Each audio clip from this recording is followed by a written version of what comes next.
Hello everyone, welcome back to movie munchings. Gam Gam Ganesha review.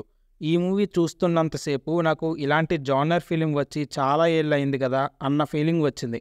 ఒక చిన్నపాటి రిఫ్రెష్మెంట్లా అనిపించింది.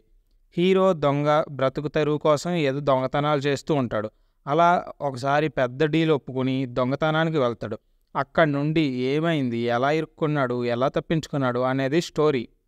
ఈ మూవీలో హీరోకి, విలన్స్కి, పొలిటీషియన్స్కి, గణేష్కి ఏంటి సంబంధం, అసలు వీళ్ళందరికీ ఎలా లింక్ అయింది అన్నది మూవీలో చూడాలి. ఇన్డెప్త్ రివ్యూలోకి వెళ్లే ముందు మన ఛానల్ని సబ్స్క్రైబ్ చేసుకుని బెల్ నోటిఫికేషన్ని ఆన్లో పెట్టుకోండి. ఒక పక్క హీరో దొంగతనాలు చేయడం, ఇంకో పక్క ఒక పొలిటీషియన్ స్కాములు చేయడం, ఈ రెండు ప్యారలల్గా జరుగుతూ ఉండడం, ఒకదాంతో ఒకటి లింక్ పడడం. ఇలాంటి కాన్సెప్ట్ మూవీస్ ఒకప్పుడు వచ్చాయి. Thriller comedies like Swamy Ra Ra, Express Raja ఇలాంటివి అన్నమాట. ఈ మూవీలో కూడా కామెడీ బాగానే వర్కౌట్ అయింది. మంచి కామెడీ ట్రాక్స్ అయితే ఉన్నాయి. ఎక్స్పెషల్లీ సెకండ్ హాఫ్లో వచ్చే వెన్నెల కిషోర్ సీన్స్ అవైతే చాలా కొత్తగా అనిపించాయి. బాగానే నవ్వుకున్నాను నేను. మూవీ సెకండ్ హాఫ్లో కొంచెం లవ్ ట్రాక్ అని ఒక 10 minutes వరకు అవసరమా అన్న ఫీలింగ్ వచ్చింది.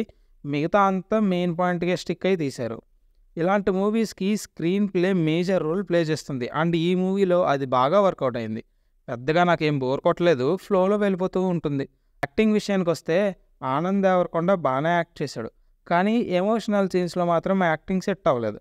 కొన్ని సీన్స్లో నటిస్తున్నాడా అన్న ఫీలింగ్ వచ్చింది. ఎమోషనల్ సీన్స్లో యాక్టింగ్ని చాలా అంటే చాలా ఇంప్రూవ్ చేసుకోవాలి. హీరోయిన్స్ ఇద్దరు ఉన్నారు. ఒకళ్ళు ఫస్ట్ హాఫ్లో వస్తారు, ఇంకొకళ్ళు సెకండ్ హాఫ్లో వస్తారు. వాళ్ళకి ఎక్కువ స్కోప్ ఏం లేదు.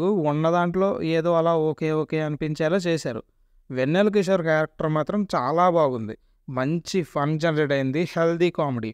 హీరో ఫ్రెండ్ రోల్లో చేసిన జబర్దస్త్ ఇమాన్యుయల్ కూడా బాగా చేశారు. విలన్ రోల్స్లో చేసిన వాళ్ళందరూ అండ్ పొలిటీషియన్స్ పెర్ఫార్మెన్సెస్ కూడా బాగున్నాయి. బీజిఎం మీద ఎక్కువ ఫోకస్ చేయలేదు నేను, ఎందుకంటే సీన్స్ ఎక్కడా బోర్ అనిపించలేదు నాకు. సో సీన్స్కి తగ్గ బీజిఎం పడిందనే చెప్పాలి. అండ్ ఉన్న 2 సాంగ్స్లో ఒకటి మాత్రం నచ్చింది నాకు, ఇంకొకటి అవసరమా అనిపించింది. మొత్తానికి గమ్ గమ్ గణేష మూవీ నచ్చింది. బీభత్సంగా కాదులే కానీ ఓ మాదిరిగా. ఇది guys review about the film Gam Gam Ganesha. మీరు మూవీ చూసుంటే ఎలా అనిపించిందో కామెంట్స్లో చెప్పండి.